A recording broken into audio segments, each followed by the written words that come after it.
Resumo do livro O Homem Mais Rico da Babilônia. Autor George Clason. Por Pedro Vieira Neto, aluno da Fundação Getúlio Vargas, Marketing 25. O Homem que Desejava Ouro. Nesse primeiro capítulo, o autor dá bastante ênfase para o foco. E uma passagem interessante do capítulo, onde em uma conversa entre Kobe e Bansir, um diz para o outro: nas coisas em que aplicamos nossos melhores esforços, tivemos êxito.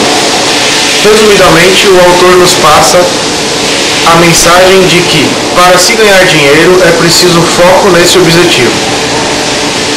O homem mais rico da Babilônia. Após o foco, o autor nos diz que é muito importante consultarmos especialistas, ou seja, não devemos confiar nossas economias em aventureiros e pessoas leigas.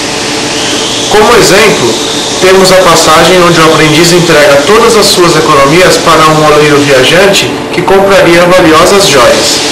Conclusão: como o oleiro entendia realmente de tijolos e não de joias, ele acabou comprando gato por lebre e ficou com pedaços de vidros sem valor que pareciam pedras preciosas. Outro fato importante a ser mencionado é que neste capítulo o autor nos diz para guardarmos ao menos 10% de nossos rendimentos. Desta forma, nossos gastos precisariam ser revistos de modo a não ultrapassarem este novo orçamento. Lembre-se de que parte de seus rendimentos pertence única e exclusivamente a você, e isso fará com que você se torne uma pessoa rica. 7 soluções para a falta de dinheiro. Não basta apenas guardar 10% de seus rendimentos.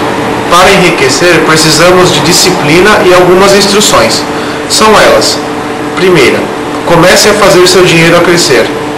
Segunda, controlem seus gastos. Terceira, multipliquem seus rendimentos. Quarta, proteja seu tesouro de contra perdas. Quinta, façam do lar um investimento lucrativo. Sexta, assegurem uma renda para o futuro. Sétima, aumente sua capacidade para ganhar. Encontrando a deusa da boa sorte. 2 passagens do livro resumem esse capítulo e uma delas é o provérbio babilônico que diz: se um homem tem sorte, não há como prever a extensão possível de sua boa fortuna. Joguem-no no Eufrates e ele se salvará com uma pérola na mão. Outra parte é o desfecho do capítulo que diz: os homens de ação são favorecidos pela deusa da sorte. Vale a pena mencionar neste ponto que quando houver um bom negócio em vista, não aguarde, pois outro alguém pode fazê-lo por você. No livro, o autor menciona o caso do comprador de animais que pernoitava aos portões fechados da cidade, que não teve a sorte de não fechar o negócio com o rebanho do fazendeiro comprador. As 5 leis de ouro. Primeira, o ouro vem de bom grado e numa quantidade crescente para todo homem que separa não menos de 1/10 de seus ganhos, a fim de criar um fundo para seu futuro e o de sua própria família. O ouro trabalha diligente e satisfatoriamente para o homem prudente que, possuindo-o, encontra para ele um emprego lucrativo, multiplicando-o como os flocos de algodão do campo.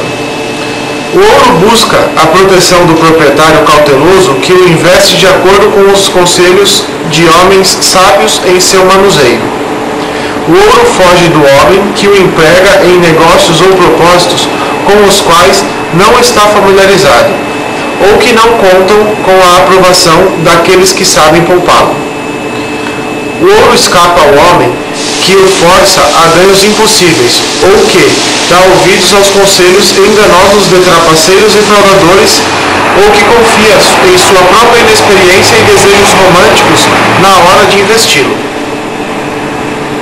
O emprestador de dinheiro. Rodin, feliz como nunca antes com o presente do rei de 50 moedas de ouro, no entanto, o fabricante de lanças fora pedir conselhos a um sábio emprestador de dinheiro, que dentre seus sábios conselhos disse-lhe: se desejar ajudar a um amigo, faça-o, mas de modo que os fardos dele não sejam colocados sobre os seus ombros. Ainda disse: os seres humanos, sob a ação de fortes emoções, constituem um grande risco para o emprestador de dinheiro. É melhor uma pequena cautela do que um grande remorso. As muralhas da Babilônia. O autor faz uma analogia entre as proteções que precisamos ter e as muralhas da Babilônia.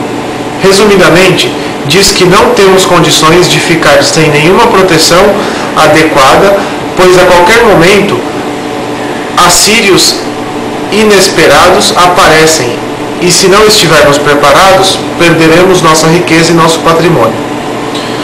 O negociante de camelos da Babilônia.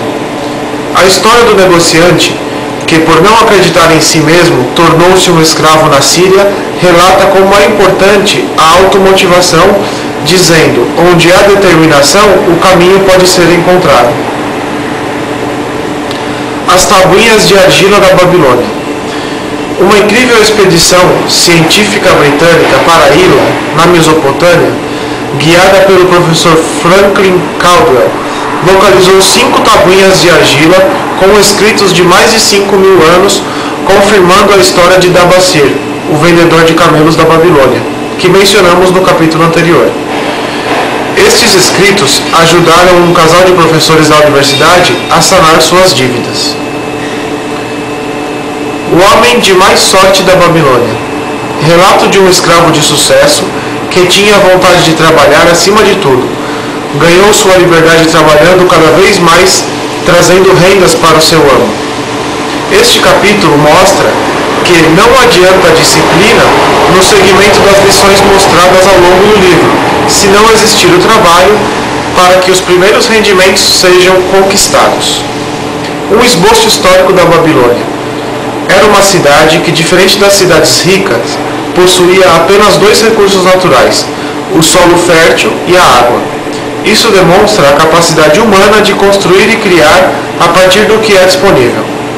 Dentre as obras babilônicas, destacamos o deslocamento do rio para irrigação e a construção de suas muralhas, que no início eram aproximadamente 18 metros de altura, na época da rainha Samiramis, e chegaram a 45 metros de altura por um comprimento de 20 quilômetros, na época do rei Nabopolassar. Obra que, devido à magnitude, foi concluída pelo seu filho Nabucodonosor. A queda da Babilônia veio com o Ciro, que era um conquistador daquela época que, através de conselheiros do rei da Babilônia, persuadiu-o para que o combatesse fora da cidade. Uma vez derrotado o exército babilônico, foi fácil para Ciro invadir a cidade desprotegida, e não bastou algumas centenas de anos para que a cidade fosse abandonada e destruída pelo deserto.